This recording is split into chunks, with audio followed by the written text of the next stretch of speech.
On this holy and beautiful day, we take time to remember those who have passed from this life and have walked into realms beyond. This journey from one realm into the next is often hardest for those of us who remain here. Our hearts fill with gratitude on a day like today. Our hearts shatter with pain. We feel both full and empty.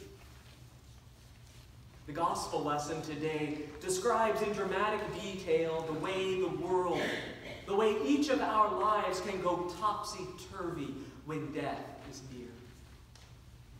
Mary and Martha had a brother named Lazarus who was sick. They sent word to Jesus, but Jesus took his time coming to them. When he got there, Lazarus was already dead, and his sisters were livid, utterly distraught. Mary accused him.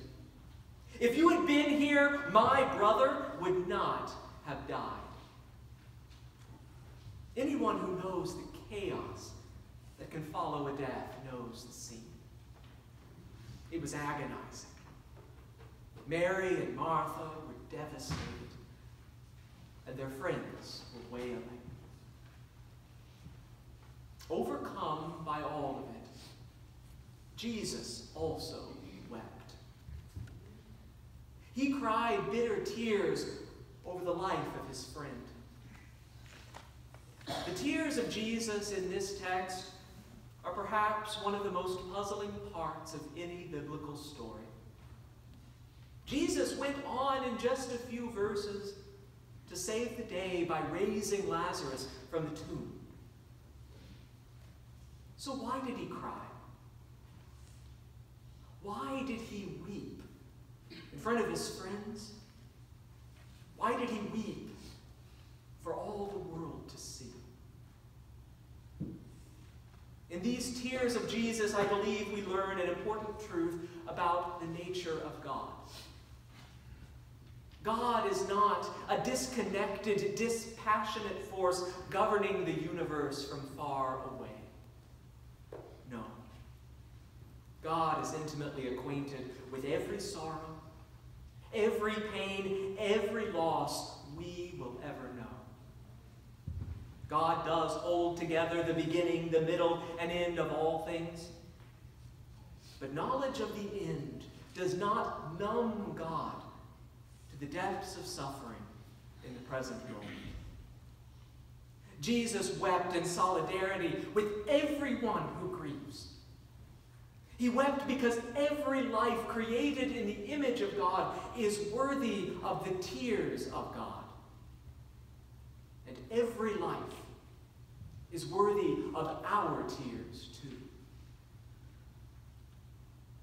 There's an old story told about a rabbi named Aryeh Levin. Rabbi Levin was born in Russia and moved to Jerusalem in 1905. He became known as the Saint of Jerusalem because he spent his days visiting people in prison and working with the poor and the sick. One day, a distraught woman came to him. She couldn't speak. She was weeping so bitterly. She had recently been widowed. Rabbi Aryeh did the very best he could to console the woman, but she continued to weep, and he sat there with her. After a long time, she said, "Rabbi, I am prepared to accept your words of comfort, but there's something in particular that troubles me. Please, tell me what happened to all of my tears. I prayed and prayed that my husband should get well. I recited so many psalms and shed countless tears. What happened to them?" Aryeh replied softly, "After you leave this world, your soul will return to heaven, and you will see how meaningful were your prayers and tears. You will see then how God himself gathered and counted every teardrop that you shed, and how he treasured them like priceless gems. You will see then that when evil hovered over the earth, it was your tears that washed away some of the evil and saved our people from danger. Even one sincere tear can be a source of salvation. How much more so when many tears are shed? The tears we shed matter. They matter because the tears we shed reveal what we care about most. They reveal what we truly value. And they reveal what is worthy of our time, our action, our passion, and our energy. We Christians confess hope in a day when God will wipe away every tear from our eyes. On that day, God's children do not want to stand before him with dry eyes and clean faces. How much better to have faces stained with tears. Tears of empathy, tears of joy, tears of passion, tears of sorrow, of disappointment and loss.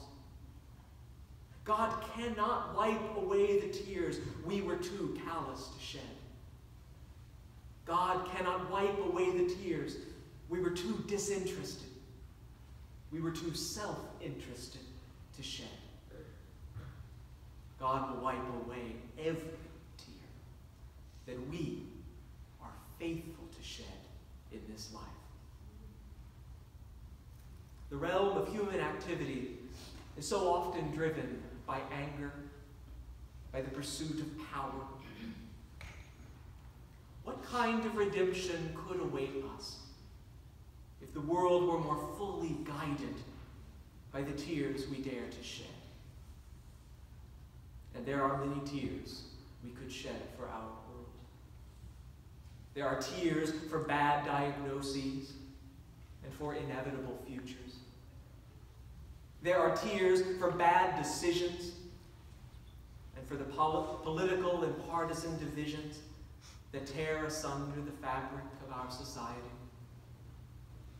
There are tears for the vulnerable, for migrants and refugees hoping against hope that the dangers of the unknown will be better than the hells they have known. There are tears for hopeless circumstances, tears for victims of violence, tears for cruel injustice, and tears for the evil that seems to go unchecked that brings them about. The abundant love of God in each of our hearts empowers us to shed tears for a broken world. And it empowers us to do our part to redeem the evil that would infect our common life.